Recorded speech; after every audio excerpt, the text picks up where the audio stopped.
Namanya Ramadan, satu bulan Ramadan, ya. Makanya jangan disia-siakan, sayang nih, ya. Maksimalkan, betul maksimalkan. Orang tidak semua mendapatkan bulan ini. Ada yang sudah wafat, ada yang meninggal duluan. Antum masih hidup sampai dengan sekarang. Dan kalau diberi kesempatan jangan disia-siakan, ya. Dua,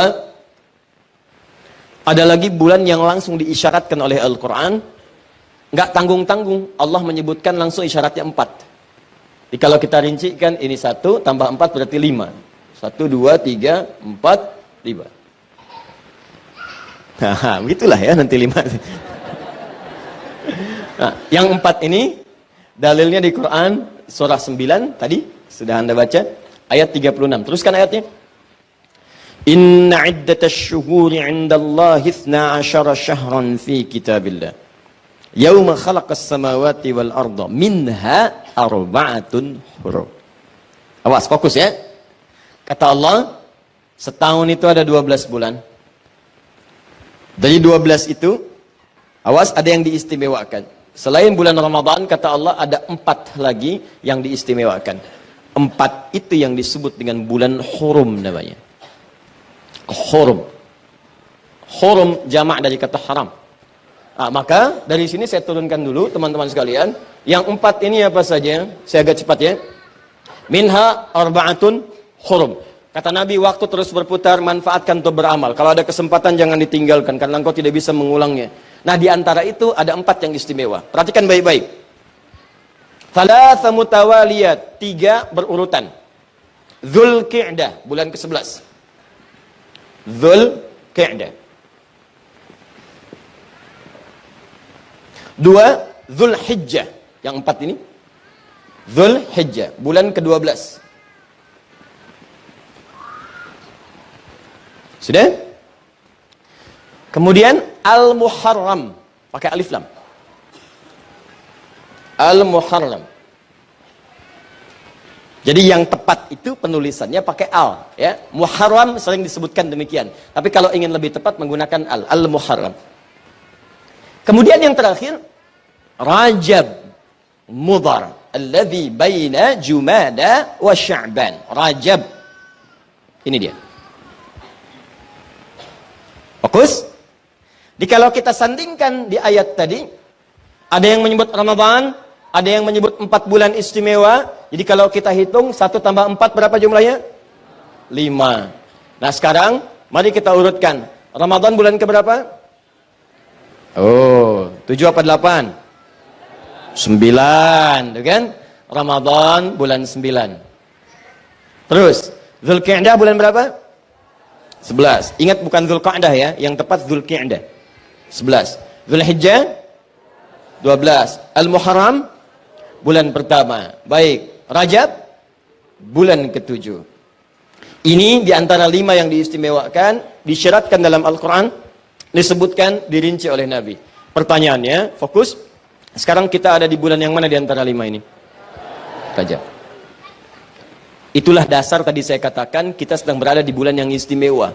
Karena bulan ini langsung disebutkan isyaratnya oleh Al-Quran, dirinci oleh hadis-hadis Nabi SAW. Alhamdulillah, di antara sekian hamba yang masih hidup sampai bulan Rajab, kita yang masih diberikan kesempatan hidup oleh Allah Subhanahu Wa Taala. Nah, tidak cukup dengan amin. Sekarang pertanyaannya, apa keistimewaan bulan Rajab itu? Karena keistimewaannya bukan amin. Amin, amin, bukan. Yuk kita tanyakan dulu, ya Allah, apa keistimewaannya? Apa ada amalan tertentu? Apa yang harus dikerjakan? Dan turunan-turunan yang lainnya. Jelas sampai sini? Baik, kalau jelas, yuk kita teruskan. Baik, sudah, lihat fokus ini. Teman-teman, pertama, kembalikan dulu ke Quran. Surah ke-9 tadi, ayat 36. Nanti turunannya kita temukan dalam hadis Nabi, riwayat Muslim. Saya sebutkan yang sahih dulu ya. Nomor hadis 1960. Yang ini dari Sayyidah Aisyah radhiyallahu taala anha, nanti dikuatkan syahidnya dari Ibnu Abbas radhiyallahu taala anhuma. Yang ketinggalan jangan khawatir, ini sudah saya siapkan. Saya tulis langsung, ada yang tulisan tangan. Ada yang saya print juga, yang hadis palsunya saya turunkan sampai ke rawi-rawinya, sampai di mana palsunya, siapa orangnya, di kitab apa, ini semua ada di sini.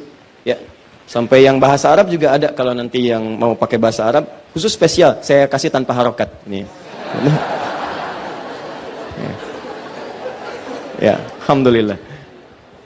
Supaya bedain, ini bukan Quran, yang Quran dah harokatnya itu kan. Jangan sampai baca tulisan ini pakai mad lagi nanti pokoknya. Rajabun maudhu gitu. Nah, yuk. Bismillah. Saya mulai ke sini dulu. Yuk, keistimewaan pertama. Teruskan ayatnya, teruskan.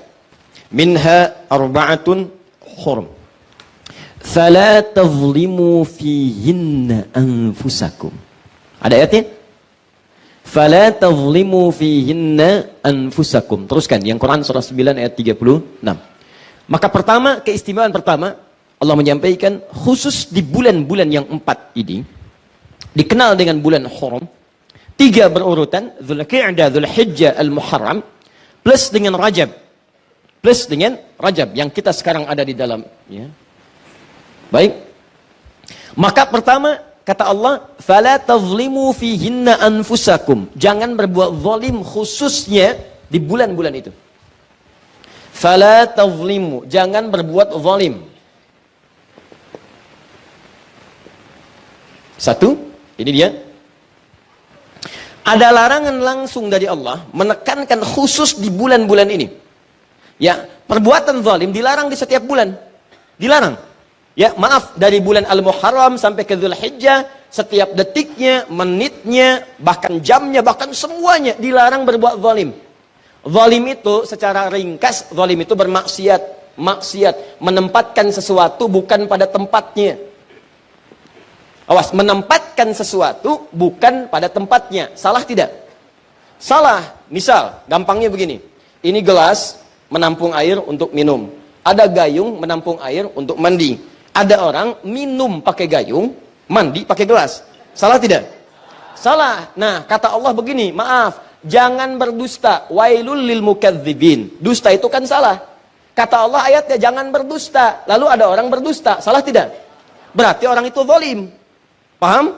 Kata Allah, jangan mencuri. Ada orang mencuri. Ayatnya mengatakan jangan, tapi ayat itu dilanggar. Ditempatkan bukan pada tempatnya. Kata Allah, Qul huwallahu ahad. Hanya Allah Tuhan satu-satunya yang esa. Ada orang mengaku Allah Tuhannya, tapi lisannya mengatakan, maaf, semua agama sama. Menuju pada Tuhan yang sama. Cuman caranya beda-beda. Berarti orang itu zalim. Menempatkan ayat itu bukan pada tempatnya.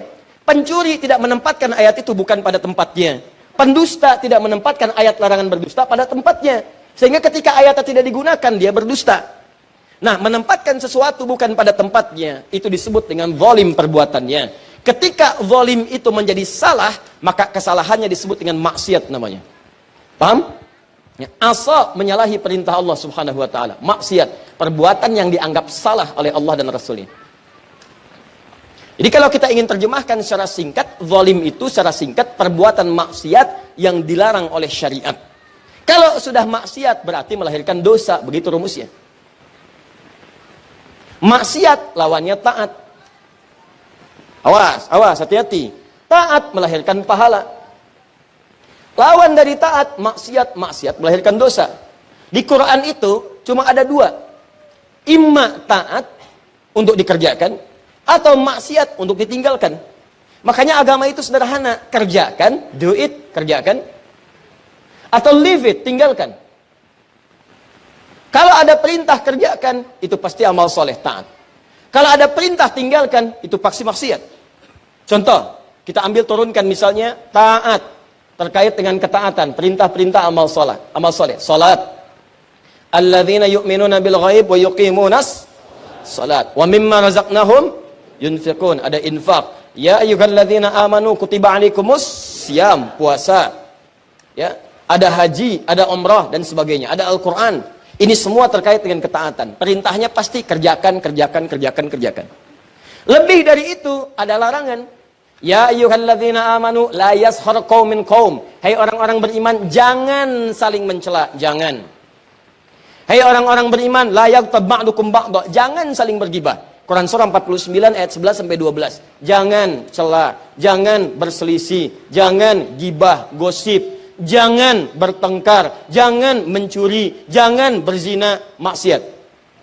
Nah, kalau Anda bisa mengerjakan ini, berarti pahala. Awas, hati-hati. Kalau Anda bisa meninggalkan ini pun, berarti pahala. Karena perintahnya, kerjakan, tinggalkan. Ingat, pahala itu bukan hanya terletak pada ketaatan. Ingat ya, saya ulangi. Pahala bukan hanya terletak ketika Anda mengerjakan ketaatan. Sholat dapat pahala, infak dapat pahala. Bukan hanya itu, Anda meninggalkan maksiat pun dapat pahala. Teman-teman di kantor nih, lagi di kantor, lagi kerja. Ada yang ngajak Anda korupsi, disogok Anda menolak. Bukan cuma menolak, Anda dapat pahala saat itu. Ketika Anda diajak curang, ada tender, Anda diminta curang, Anda menolak. Begitu Anda menolak, Anda dapat pahala. Jangan dikira Anda menghindari maksiat saja, tidak. Karena rumus Qur'annya, begitu Anda meninggalkan maksiat, maka pahala diberikan kepada Anda. Sama ketika Anda misalnya, maaf, sedang lihat WhatsApp, nonton TV, ada videoton di jalan, ada tampilan-tampilan aurat terbuka. Kemudian Anda palingkan wajah Anda hindarkan misalnya. Begitu Anda hindarkan, Anda dapat pahala di situ. Jadi meninggalkan maksiat itu bukan sekedar menghindari. Bukan cuma itu persoalannya. Begitu Anda tinggalkan, pahala didapatkan. Ibu sedang kumpul-kumpul. Tiba-tiba begitu sedang kumpul, ada yang bergosip misalnya. Kemudian ibu alihkan kepada pembicaraan yang lain. Itu begitu Anda alihkan, Anda mendapatkan pahala. Jeng, kok pindah topik? Kenapa? Iya, saya lagi nyari pahala. Luar biasa. Emang pahala di mana belum ketemu? Jelas ya? Baik, jadi ini gambarannya. Lihat, sebaliknya, kalau Anda kerjakan secara berlawanan, maka konsekuensinya Anda mendapatkan dosa. Perhatikan, taat ini sifatnya dikerjakan. Tiba-tiba Anda kerjakan berlawanan, Anda tinggalkan. Harusnya sholat, tidak sholat. Harusnya infak, tidak infak. Harusnya puasa, dia tinggalkan. Harusnya bisa haji, dia sengaja tidak lakukan. Maka ketika perintahnya minta dikerjakan, Anda kerjakan berlawanan, Anda tinggalkan, maka maaf, rumusnya pun berlawanan. Maka lawannya yang datang dosa. Sama persis, ini perintahnya tinggalkan. Lalu ada orang kemudian mengerjakannya. Berlawanan dia lakukan. Kata Allah, jangan berselisih. Tiba-tiba Anda berselisih. Kata Allah, jangan mencela. Tiba-tiba ada yang mencela. Kata Allah, jangan mencuri. Tiba-tiba mencuri. Seharusnya mendapatkan pahala dari meninggalkan dosa ini. Maka mohon maaf, terbalik dia. Yang seharusnya dapat pahala ketika meninggalkan, maka dosa yang diraih di sini. Jelas sampai sini? Baik. Kalau sudah paham hukumnya, teman-teman sekalian, maka perhatikan baik-baik. Khusus di bulan-bulan yang 4 ini, dan sekarang kita ada di salah satunya yaitu bulan Rajab, ketika ada perintah mengatakan jangan kerjakan maksiat, jangan berbuat zalim. Kata para ulama tafsir, perbuatan zalim itu tidak mengenal waktu, kapanpun gak usah dikerjakan. Tapi ketika ada penekanan tertentu di bulan atau di waktu tertentu, ini menunjukkan bahwa maaf, keutamaan di bulan itu bukan sekedar penting meninggalkan yang diharamkan saja, tapi pahalanya bisa 2 kali lipat dari sebelumnya. Jadi kalau ada orang berusaha meninggalkan maksiat di bulan Rajab, di bulan-bulan yang 4 tadi, sekarang kita Rajab di dalamnya, dia berusaha meninggalkan maksiat. Misalnya maaf, mata dia jaga supaya di jalan gak ngelihat yang bermaksiat. Di handphone gak lihat yang bermaksiat. Begitu dia buka status media sosial, pengen lihat Akhyar TV yang muncul iklan. Aurat terbuka, itu kan? Astagfirullah, Akhyar TV kok ada gininya? Bukan, itu iklan. Iklan. Maka Anda palingkan, itu kan? Tutup kemudian ganti, langsung cari lagi, ya. Dan tidak lambat, Astagfirullah. Tutup, seketika palingkan. Begitu Anda tutup, itu pahalanya 2 kali lipat dari hari sebelumnya. Di bulan ini, itu kata para ulama, ya ada nanti Imam Al-Qurtubi, ada beberapa syekh yang lainnya mengatakan ketika Allah menekankan meninggalkan maksiat di bulan tertentu, itu menunjukkan perbuatan itu melahirkan pahala berganda dari waktu-waktu sebelumnya. Jadi bulan Rajab ini, kalau Anda bisa mengevaluasi diri, meninggalkan semua maksiat yang pernah dikerjakan dari ujung kepala sampai ujung kaki, maka diberikan pahala 2 kali lipat setidaknya dari hari-hari sebelumnya. Rumus pahala itu, kalau diberikan, setidaknya paling minimal 10.